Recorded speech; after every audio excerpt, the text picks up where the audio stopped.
Hey everyone, welcome to Riff on This, candid conversations behind the music in Florida. And if you know anything about Florida or music, you know that this is a big old state and we have a ton of talent.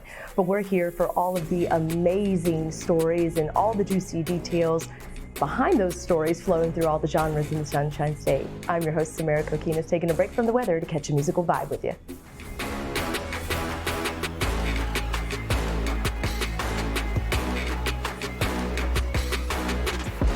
Rappers usually show off their million-dollar mansions in their music videos, but this guy is using videos and some clever lyrics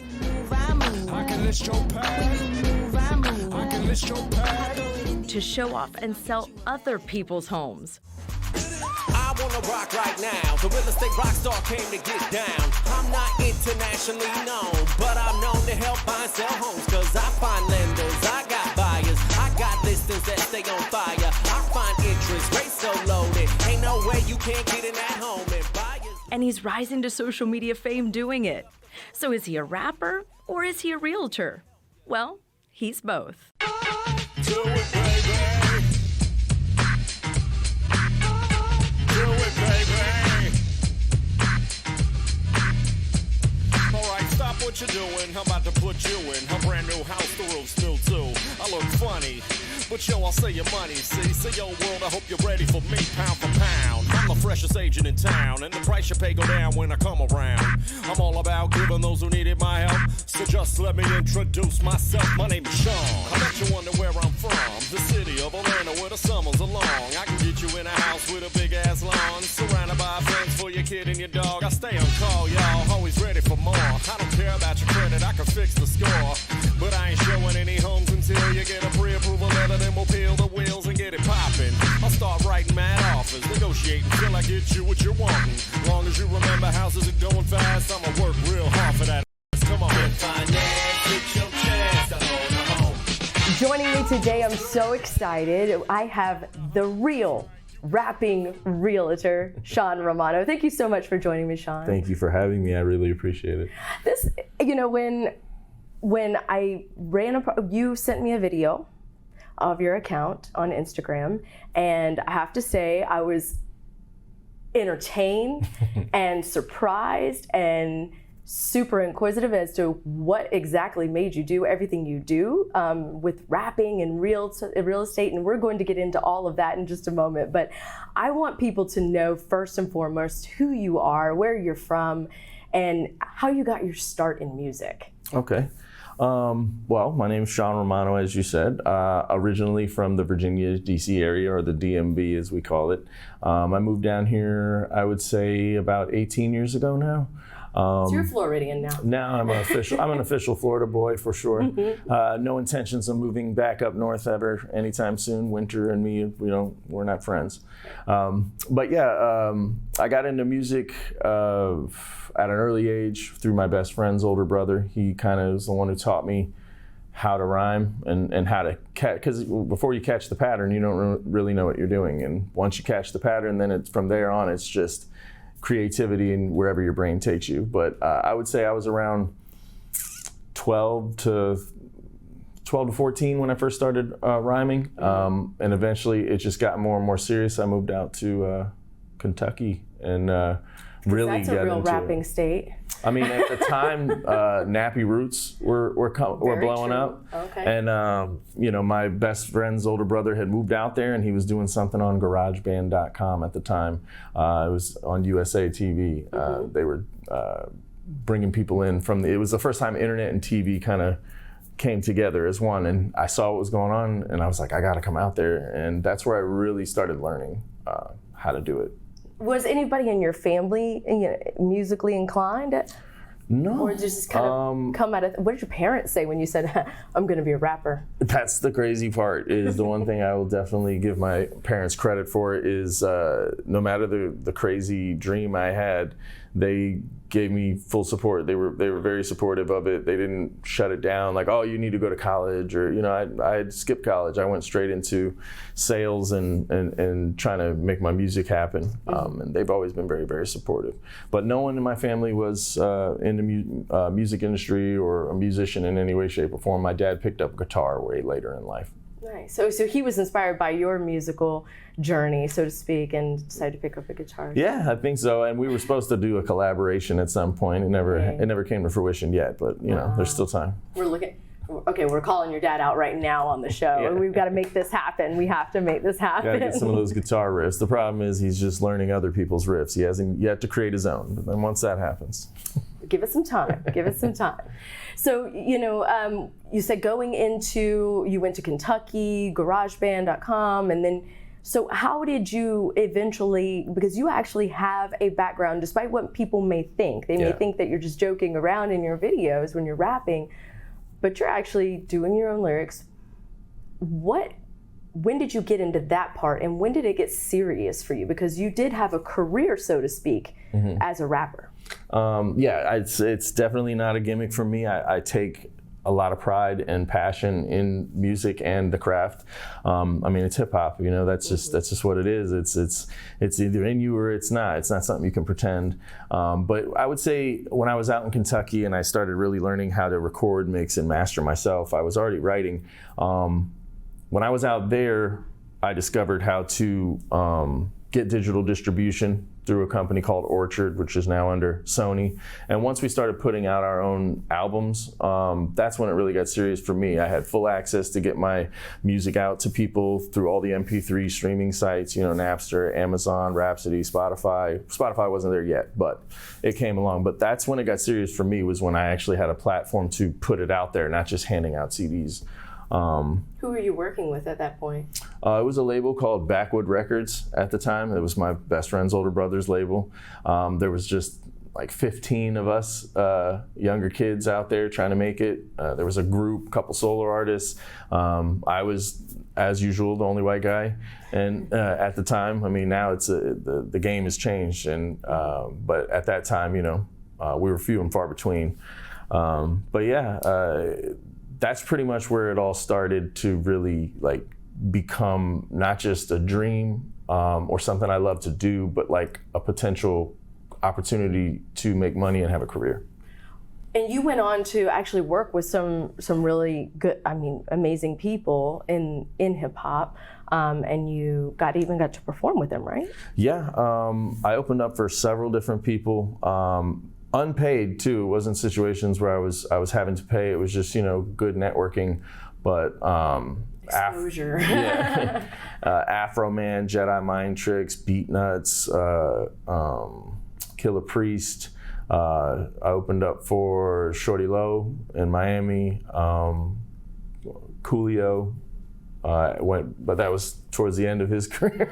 But yeah, several different people, and I loved every minute of it. Yeah. What was it like when you got up there for the first time on stage and you're opening up for an artist?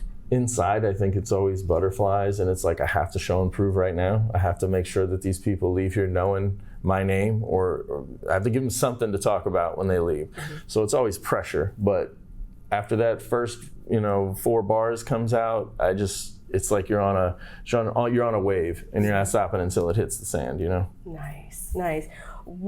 Have you had any kind of memorable moments at a performance or after a performance with people in the crowd that you'll never forget? Yeah, there's one I'll never forget, and I can't forget because I gave the footage to a friend of mine who was going to college for editing and stuff like that, and somehow lost the tape. But it was my first and only time stage diving.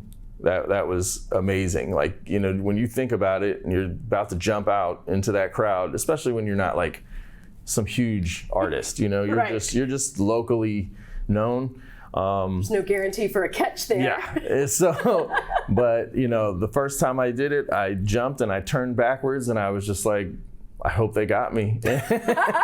And they did. And then right when they put me back on stage, I couldn't help myself. I did it again right away. They're like, no, dude, no. Might not get another chance to do this, so let me do it twice. That would be one of the memorable moments. Another one was when I opened up for Shorty Low in Miami at, what was that club called? Sobe Live? Back in the day? Yeah. Uh-huh. So I was opening up for them. D4L and Shorty Low. Mm-hmm. And the DJ, I think he thought I wasn't gonna notice, but he sped my music up but I could tell because my breaths weren't happening the same. But I stuck with it, and I didn't let it. I think he was just trying to get me through and off the stage, because who am I? I'm just some random person opening up, and maybe they had time frames or whatever. But I think other people could tell as well that it was a little sped up, and I killed it still. I didn't miss a beat. I was dying with breath by the end of it, but I think that actually gave me more of a boost with the crowd. They were like, dang! Like, right? You're up there almost not quite as fast as like Twista or how Busta Rhymes gets down, but you were up there, huh? Yeah, and I put a line about it in my the first track on my last album. I talked about that situation in a verse. So how did you get connected with all of these people to open up for them? What was that whole process during your musical journey at that point? Well, this was it happened in several different places, from Kentucky to Virginia, D.C. area, and down here. But I mean, when it was up in the Virginia and Kentucky areas, it was more just me mingling and interacting with promoters and stuff like that who had heard of me, and they saw my stage performance, and they were like, if they're gonna find people to open up, they want to make sure that they're not bums or somebody that's gonna come up and not really show and prove and give the people a show. So it really was boiled down to making sure that important people got to see my performances or making sure they came. But down here, it was a little bit different. I ran into a gentleman by the name of Billy Wiz. I was being managed by my friend Ricky Red from New York. We had moved down here together, and Wars from CSR Promotions. I'm sure you've heard of CSR Promotions. Everybody knows CSR, Doug and Schwabe, good old boys.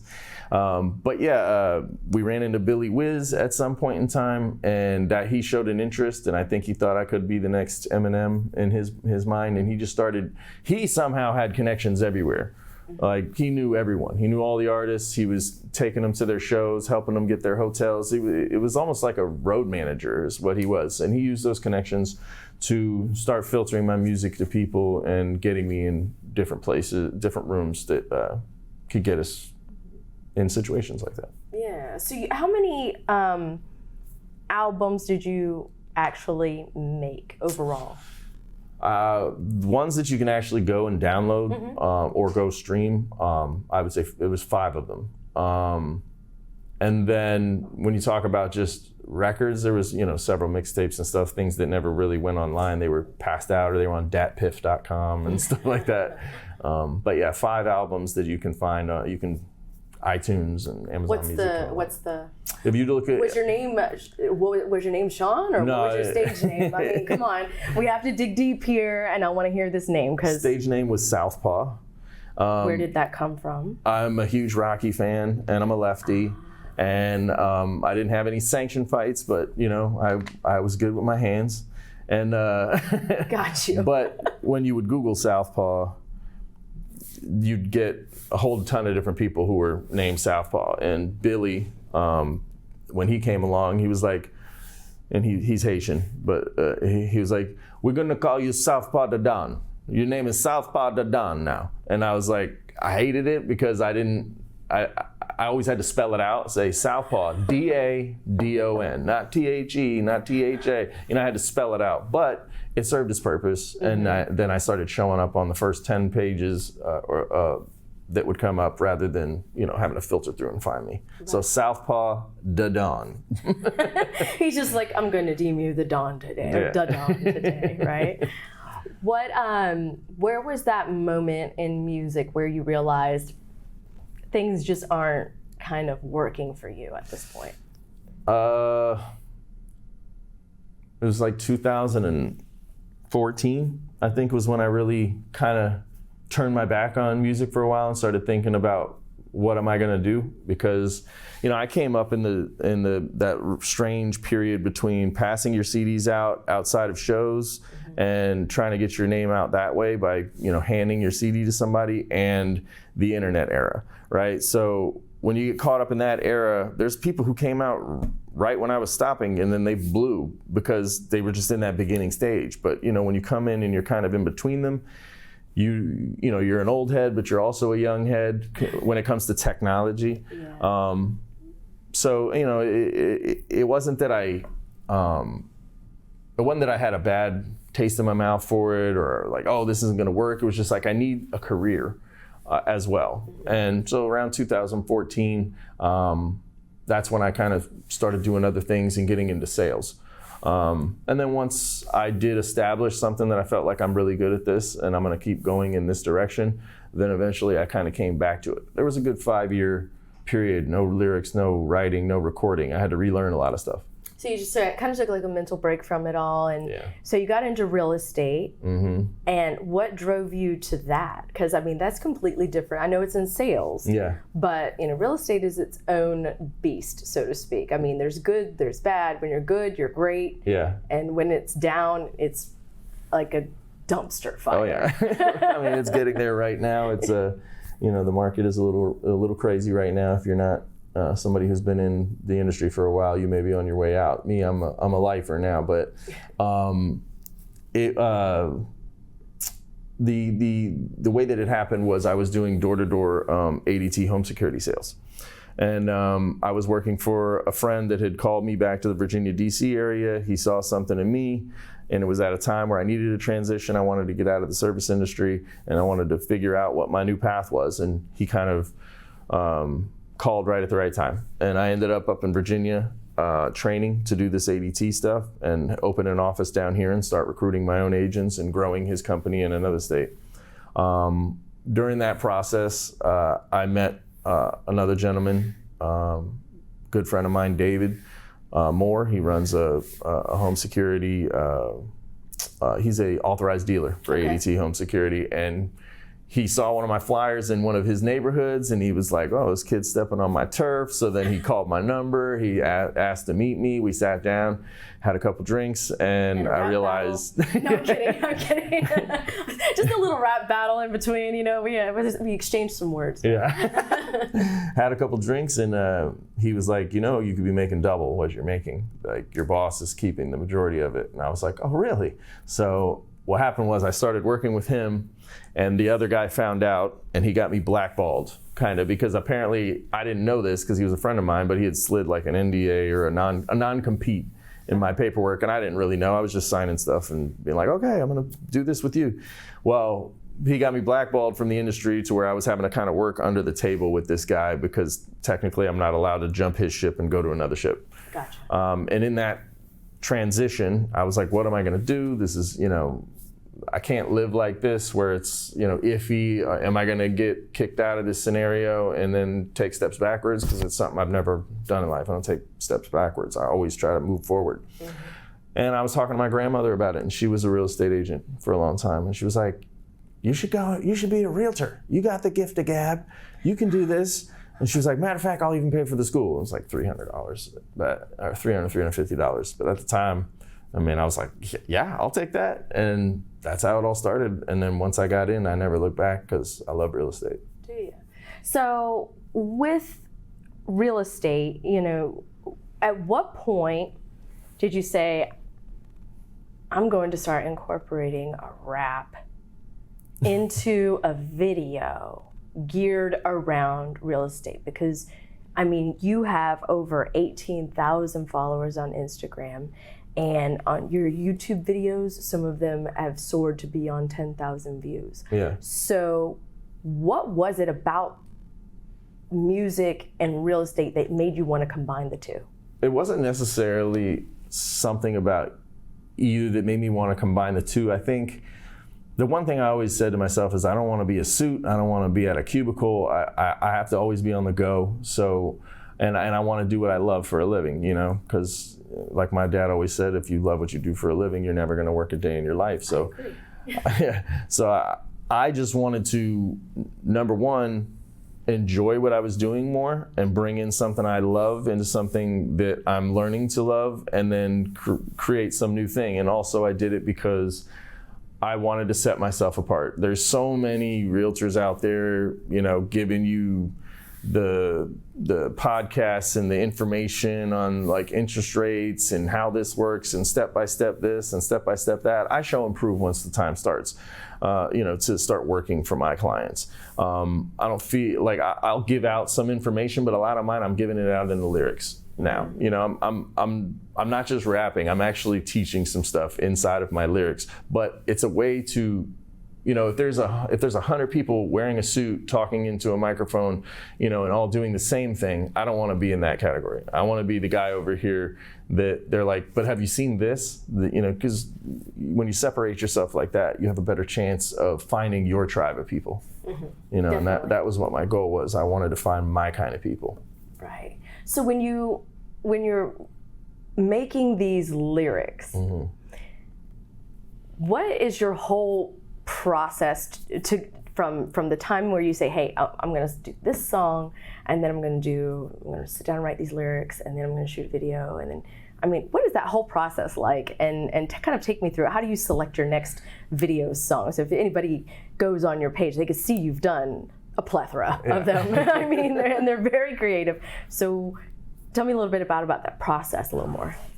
In all honesty, in the beginning, up until more recently, there hasn't really been a process. It's been, I'll hear something and I'll be like, man, I love that song. I remember, you know, I love that beat. And I'll be like listening to it, and then something will hit me that I feel like I could turn that into this word. And then once I just get that one tiny alteration of word and an idea, I get that chorus done, and that's it. It's see you later after that. Yeah, it's a wrap. And then the funny part is, sometimes I'll just know the song that I want to do because I heard it in the car that day. But when I go home, sometimes I don't even write. I'll just sit down and I will turn the mic on. I'll hit record, and I'll just start saying things that come to me at that moment. And I will literally build the song as I'm going. No writing. Just like freestyling stuff in. If I don't like that, let me do it over, hit record again, freestyle something in, and then, you know, kind of focus on honing that thing. And then once I get there, it just starts going. It just starts flowing out. So when you did your first video and you were like, I'm going to put this on the internet and see it. First of all, what was your thought behind it? Were you nervous, or feeling behind it rather? Were you nervous? How did you think people were going to respond? Did they respond the way you thought they were going to? I was a little worried. I was a little nervous of how it was going to be perceived. But then again, I live for disruption. You know. A little bit of chaos doesn't hurt anybody every now and then. So, I mean, originally it happened because I was at another brokerage at the time with an individual there who was also in the music space previously, and we both were expressing our love for music. Mm-hmm. And it was actually his idea. He was like, hey, let's just do this. Let's do a song called Coffee's for Closers, you know, about that movie from back in the day with the Baldwin, Alec Baldwin, I think. I was like, sure, let's do it. So that's how the first one started, and I think that one did about 19,000 views, but it was like a group effort getting that out, and the whole brokerage was kind of like, everybody was supporting it. I edited it, I recorded it, I mixed it. That's another thing. I do all the editing and everything, and then we put it out, and it did well. People liked it, and then from that point on, I just started doing it on my own. I was like, yeah, I like this. This makes me love what I'm doing even more. Whenever you have looked back at some of your songs, which one is your favorite video that you've done? Well, there's a couple, but they're for like different reasons. Like I love. Please do tell the reason. I love. We love a little pettiness here. I love the Humpty one, the Humpty Dance remix, because not only did I dress up like him, mimic his voice exactly the same, my dog's in the video, but also we did like a fake show where like we were at something cow, I forgot, it's next to Sportstown, over here in the Milk District. Oh, Iron Cow? Iron Cow is where we were, and like there was probably like 40 people that came out, and we had like some sponsors who came out, and I think St. Lawrence Title, shout out St. Lawrence Title, I think Ted Bogert, they came and helped and threw some money at the bar, so there was food and drinks, and then people actually watched me perform it like 4 times so we could film it. Nice. And it looks like a real show, and it was a lot of fun. So that one for me was a lot of fun. So your dance moves are on point too. I assume you can do the Humpty dance, right? Yeah. Okay, I'm gonna have to get proof of that. But yeah, that was one of my favorite ones. And then I think another one, I would say the Cardi B Up video, because I had wrote some stuff for some of the other agents, these 2 other females, and it was like our team. It was a team effort. I like that one, and I put some other people. One. Yeah, I did, because I was like, this one I want to look at real quick, because man, a lot of people have already looked at it. Yeah, they seem to like it, and it's Cardi B's Up. It was very popular song. Let me see how he did this one, because I thought maybe you were going to be Cardi B, but when you brought in the other agent, I was like, nice work. Yeah. Nice work. That one got about 60-something thousand views. It got shared by this guy, the Broke Agent, on Instagram. He's got a heavy following, and then once that happened, from sharing it on his story, I got a lot more followers. And then that's pretty much when I started like really going, this is what I want to do. But I was doing it like once a month at that time. Mm-hmm. And I wasn't seeing the growth that I wanted to see. Because the whole goal was trying to, gain followers, having people know where to go. When they're thinking Orlando, when they're thinking Florida, they're thinking, I got to go to the Rapper and Realtor. This guy's got the energy. He knows what he's doing. You can see my reviews. You can see that I have a lot of sales, and that I can take care of your clients. So my goal was to get that growth, but I wasn't posting enough too. So then about 4 months ago, I figured out a way where I could start dropping videos once a week. And that's when it got real serious and stressful a little bit. A little stressful. Because, you think about the whole production, and you had to really streamline that whole thing just to make it work for you. Mm-hmm. And I know you said you had a guy that helps you with the videos, filming it. Mm-hmm. Shout out to Dominic McBride, my buddy, directed by Ghost. If you need a video, he is the guy to go to for sure. And 212 Video Studios out there in Altamont. They got a great place to shoot at. But yeah, that's pretty much how I was able to do it, is him helping me and then doing my own edits. And trying to keep it a little more simple. Mm-hmm. So I like the one where it was after all the pretty girls walk like this, and you said all the homeowners walk like this. And it's so funny, because then you got the keys out in the front. It's just so funny. When people look at your videos, mm-hmm. and they see you rapping and they see some of the humor behind it, have you ever experienced any negativity coming toward you in terms of people reacting, saying you're making fun of that, you're doing more of parody type work, mm-hmm. and you're making fun of the music? Yeah, I have had people come at me, but not as much about making fun of the music. I mean, when I did DMX, I definitely had gang members mad at me for wearing red. Oh. I had... Because you're over here a gang member yourself, right? The real estate gang. Well, whoever that person was didn't understand street politics anyway, because we're in 2 separate lanes that don't intersect. So, but and he's telling me I'm false flagging, whatever. But yeah, I've had people do that. I've had people just say, what made you think this was a good idea? And I love clapping back at people. It's like, I live for it. I wait for the haters to come around so I can say something smart to them, because I know that they just assume, oh, he's just some realtor, I can say whatever I want to him. Well, they got the right one when they found me. I love to fire back, and the algorithm loves it too. It just boosts it more and more and more. It really does. They say even bad publicity is not a bad thing. Yeah. There's never such thing as a bad publicity. Exactly. But especially on social media, because it does catch on, it gets in the algorithm, more and more people end up seeing it. People love beef. Right, you're doing us a favor here. The funny part is that one that you were talking about, the homeowners walk, it was the one that I least expected to do anything, and it actually was one of my top 3 performing pieces, because it was, for me, it was kind of simple, you know what I mean? Yeah. And I like to get really intricate with my lyrics and my delivery. Mm-hmm. And so songs like that, I did it because obviously it was a catchy song, but I didn't expect it to do what it did, and it actually blew up a lot on Facebook too. I bet. Well, whenever you hear something trending like that, mm-hmm. does that inspire you to maybe do your next video on a song that may be trending at the time, or do you kind of use your own judgment and say, well, I could do that, but I really want to do this? I was using my own judgment from the beginning, like a lot. I was just doing songs I liked, or songs I thought people would definitely know from back in the day. And when I did Cardi, I did it because it had just came out. But more recently, the last 2 that I wrote, I was just scrolling through my feed and I saw people using a sound and I was like, oh man, I like that one. And then I started thinking, well, why aren't I doing this? I should be watching what's trending and then trying to take what's trending and redo those. So that's what's been the new format of how I'm finding my stuff. I'm gonna stick to that at this point because it was getting stressful trying to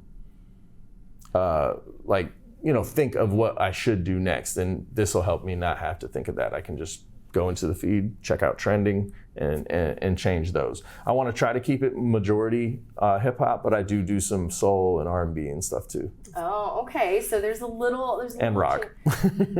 What? I haven't seen your rock. I did Limp Bizkit. Stop. Yeah, and I have a Guns N' Roses one I did, and I also redid the Rocky theme song. What Guns N' Roses song did you do? Was it Sweet Child of Mine? I think it was. What did you call it? Sweet Home of Mine? It was like, how did it go? It was something about how I'm sending them. They told me they wanted to see a house and then they didn't show up. So yeah, that's what it was. Oh, feel like I'm wasting my time. That's what it was. So you actually use your experiences as a realtor, with funny moments like that, even though it wasn't funny at the time for you, you feel like you're wasting your time, but it turns out you can turn those moments into comedy and fun, and then make it hurt less. There was another one that I think you just released as well. It was about when somebody's parents show up to the inspection of a house. I think that one was really funny when you were talking about the inspector dad or something. Yeah. That was I told you about that on the side. I haven't released that one, but it was to Sam Smith. And it was Daddy's outside in his pickup truck. Oh, that's right. About to pull right up. What was the other one that you just did that was kind of similar to that? I want to say it was something like it had an older gentleman in it, and he looked like he was looking around at the house, or maybe it was. What was that one? Oh, was it the Eminem one? I did most recently. What I've done was I did 50 Cent, I did Eminem, I did Ludacris, but yeah, the Eminem one, that one was tough. I was wondering if I was going to be able to do it, but once I got those first couple of lines out, it worked out. But but that was one of my favorites too. It ended up being. But it's funny, like people. When you were talking about haters, I've had people say, "Oh, he must not be doing much business if he has all the time. If he's doing this all the time." And I'm like, what you don't realize is I can literally sit down, ask my fiance, I'll sit down, I'll get in front of the microphone, and I'll have a whole song done within an hour.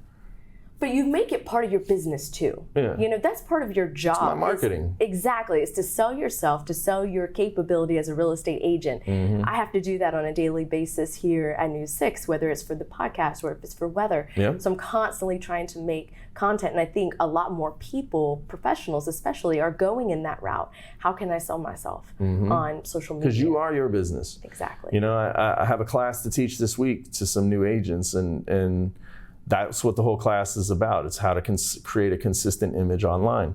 And, you have to remember that your personality is your business. You're not, a lot of people, they're stuck in that mentality of, working for someone and not working for themselves. So they lack the discipline, and then they also lack the understanding of the fact that you are now the entire business. You're not just going home and turning it off. This is who you are at all times, and you got to sell yourself to people because people want to work with who they know, like, and trust. Yes, so you're definitely solidifying your brand.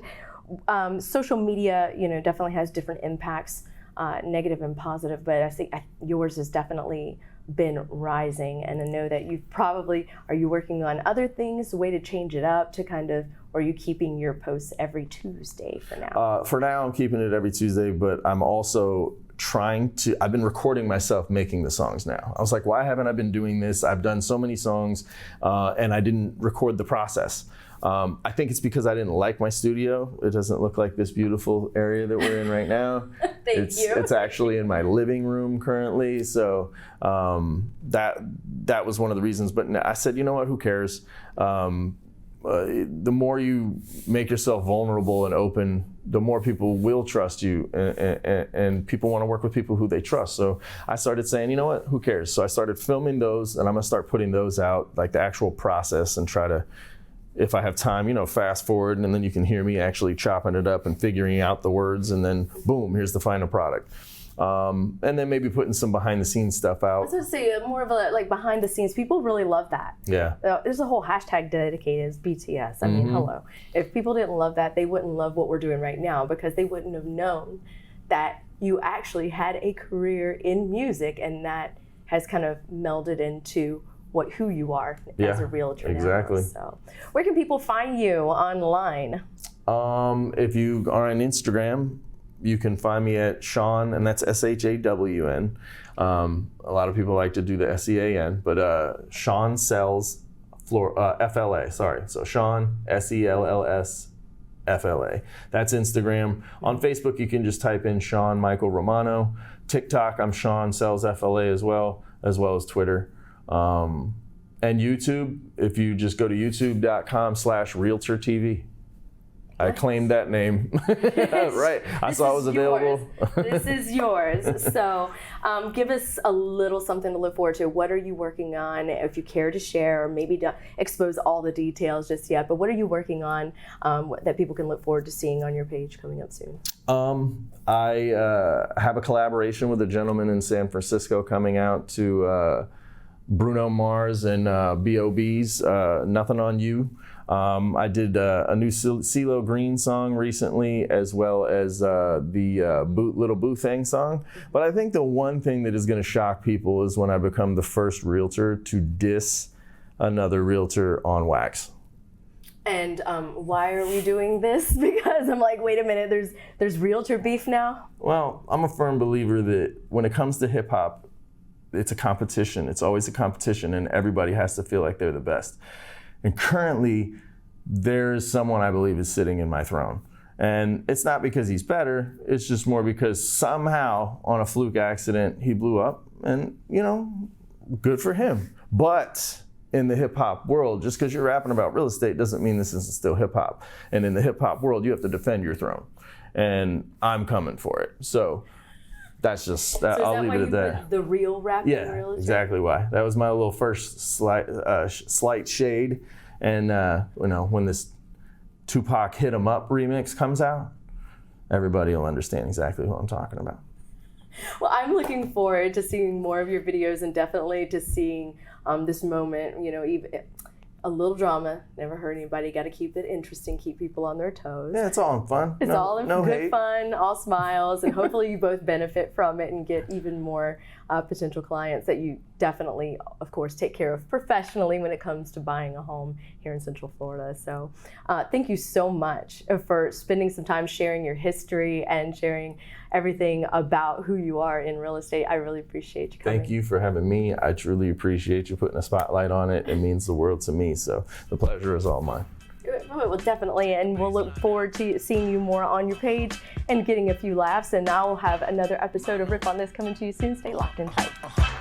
It's a realtor's life for us, trying to sell these homes for big bucks. Open houses, we get tricked. They be lying on the registrations. It's a realtor's life. Standing on your block knocking to dropping some of the hottest listings y'all have ever seen. Throwing the best brokers opens you ever heard about. Thanks for listening to Riff on This, and a huge thank you to our special guest, the rapping realtor himself, Shawn Romano, for taking time to chop it up with us on set. And be sure to follow him on social media by searching Shawn Sells Florida. That's ShawnSellsFLA. And don't forget, you can link me on my social media. Just search Samara Kokinas News 6 on Facebook, and Instagram search Samara Kokinas. Before we go, a huge thank you to our behind-the-scenes production team, Derek Mosier, Ryan Halley, Philip Deems, Ivan Diaz, and Bob Myers. Please take some time to rate and review us on Apple Podcasts and Spotify. And don't forget, sharing is caring, so tell a friend about us too. You can find videos of all the podcast episodes on clickorlando.com/riffonthis. Until next time, friends.